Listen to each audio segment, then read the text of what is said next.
Jausitės? Neblogai, ne? Blemba, man per šitą visą vakarą buvo įdomiausia stebėti tos žmonės už langų, kurie, žinai, pareina.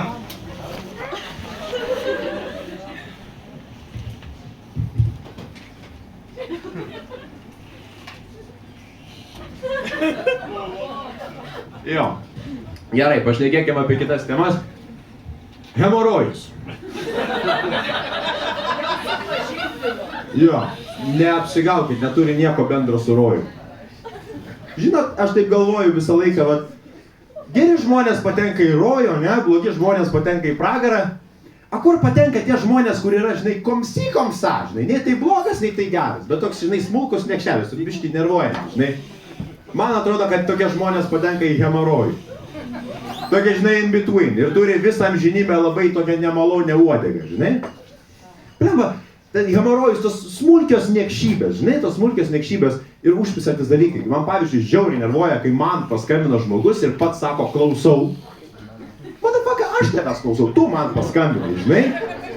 Blet, mano, pavyzdžiui, sporto klubas yra Žalgirio arenai, ne? Ir aš sportuoju, ir aš darau ten kokius atsilenkimus, žinai, ir per stiklą matau Žalgirio arenos bufetą.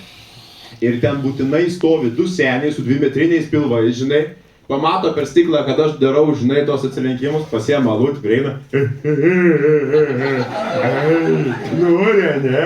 Aiškan žalut, ganykia kešnakinę, Aš toks darau, blet, pydarai jūs. Max pilvo bandau neturėti, nes su metais medžiagų apykaita lėtėja, ne? Max bandau pilvo neturėti, man pradėjo trūkti magnio, man pradėjo raumenis traukti. Ir gydytojas sako, tai tu vartok elektroaurus, žinai, išgerk elektroaurų, bus gerai, žinai. Sakau, tai gal elektrolitų, žinai. Ne, tai Europos Sąjunga įstojom elektroaurų, žinai, dabar ėjom. Blemba, nu jo. Jo. Bet žinot, man užknisa tas negatyvas. Užknisa tas negatyvas, už teksto negatyvo reikia visiems pasimokyti pozityvo. Žinot iš ko? Iš tranzuotojų. Va ten yra pozityviausi žmonės pasaulyje. Pūga, didžiausia, lietus, lijundra, blet, uraganas, stovi žmonės prie autostrados. Va! Aš važiuoju pro šalį bičių varveklis, nuo nosies kabo stovi. Aš toks pravažiuoju, maladėt, va! Laikykis, žinai, koks pozityvas. Tai pasikrauni, žinai, nuo tokių žmonių pozityvių.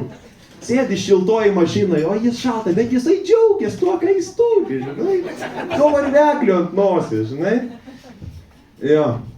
Yra atlikėjas, žinot, Sam Smith, ne, toks atlikėjas, jis yra gėjus, kaip žinom, jis taip pat yra non-binary, sakau, kad bičias gėjus žvengia, non-binary, ne, jis yra nei vyras, nei moteris, bent jau save taip pristato, tai reiškia, jis yra jie jos arba veidem, jis taip pat pasiskelbė, kad jis nėra vienišas, bet jis yra santykiuose pats su savimi. Santykiuose pats su savimi. Aš perskaičiau tą straipsnį, pagalvojau, seni, tu paprasčiau pasakyk, kad mėgsti masturbuotis, ne? Nu, gali paprasčiau tikrai šitą dalyką pasakyti. Bet jo, aš supratau, kad aš, pavyzdžiui, aš nesu heteroseksualus irgi. Aš nesu nei heteroseksualus, aš nesu homoseksualus. Aš esu tiesiog seksualus. Ir jeigu manęs taip nevadinsit, tai jūs būsit ksenofobai, rasistai, homofobai, fašistai ir visa kita. Ir jo, man patinka susipykti, ne? Kartais man paima susipykti. Ypač su savo sužadėtiniu. Bernai ko gero žino, kad panos, kai jos neturi argumentų, kai jos būna tiesiog piktos, jos atsikirtinėja kaip marozai iš farų, žinai, kur. Nu, nustokit jūs mane išžinėt. Tai ten nakui! Klausykit, ponas, būsit sulaikytas. Pats tu būsi sulaikytas. Ponas, gausit baudą. Pats tu gausi baudą. Ponas, sėsite į areštinę. Pats tu sėsi į areštinę. Ponas, važiuosit su mumis. Pats tu važiuosi su mumis. Žinai, grįžta jinai po ilgos darbo dienos, nori nuimti paltą, žinai, pakabinti. Nelaužyk striukę. Tu žinai, kiek kainavo, nelaužyk striukę. Jo. Fainas dalykas, tie santykiai fainas dalykas, tikrai. Ir jinai labai dažnai mane būna suvarto visiškai per kokį nors konfliktą. Bet aš turiu labai gerą comebacką, aš jai atsakau, žinai ką? Gal aš ir kvailas?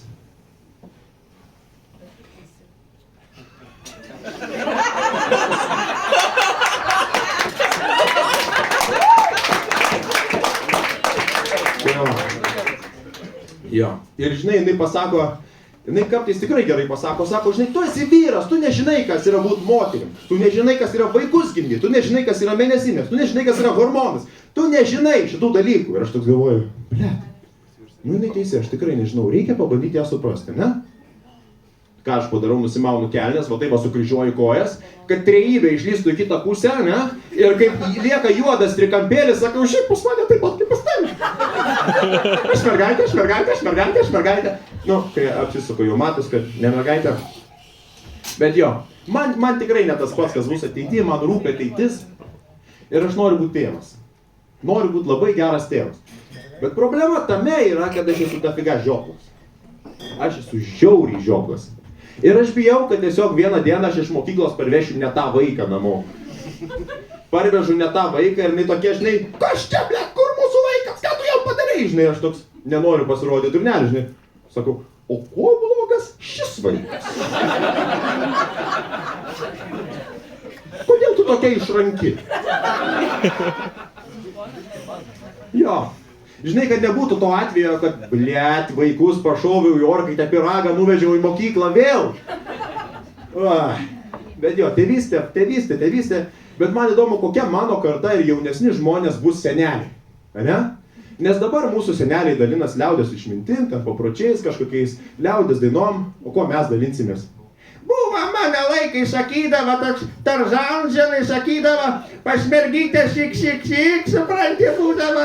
Jo, žinai, būdavo, sakė, yra, nėra bus, žinai. Senelė, o kokios buvo liaudės dainos jūsų laikais? Nu kaip, buvo mergytė barakuda, nusirengta rūba. Nu, folkloro išmintis jau bus tais laikais, žinai.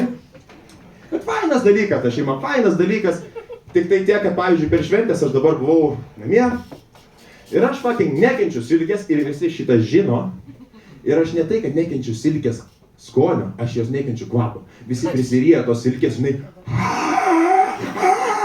kaip sekasi, blet į tave tą silkiuotą orą ir bando mane palaižyti. Čia iš vis žiauriausiai yra. Jo. Man tikrai rūpi, kas bus ateityje ir aš teko dalyvauti Šaulių sąjungos pratybose, ne? Ir mes turėjom labai nedaug, ten gal po 10 garsinių šovinių, labai greit juos iššaudėm į nematomus priešus, aišku, žinai. Ir paskui pradėjom naudoti standartinę NATO amuniciją. Žinot, kokia yra standartinė NATO amunicija? Bam, bam, bam, Nu, tai standartiniai NATO šoviniai dažniausiai naudojami Lietuvos kariuomenės. Sėdim vienu žodžiu pasaloj. Ir kažkoks bičias iš mūsų deda žiauriai didelę šaibą. Ir taip visi atsisuka. Tai jis gavo pizdį už tai, kad jisai išdavė mūsų poziciją priešui. Taip pat gavo pizdį už tai, kad jis pažeidė Ženevos konvenciją, kuri buvo pasirašyta po Pirmojo pasaulinio karo, nes jis panaudojo cheminį ginklą. Tas yra nelegalu. Bet jo. Žinot, aš norėčiau paskutinį dalyką su jumis tokia išmintim pasidalinti. Aš supratau, kad gyvenimas yra kaip seksas.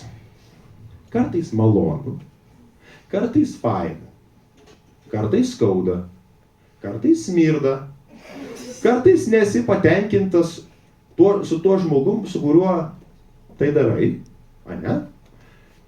Kartais būni vienas, kartais būna dviese, kartais būna tryse, o kartais būna tik tu ir šuo. Gerai, gero vakaro visiems, ačiū labai!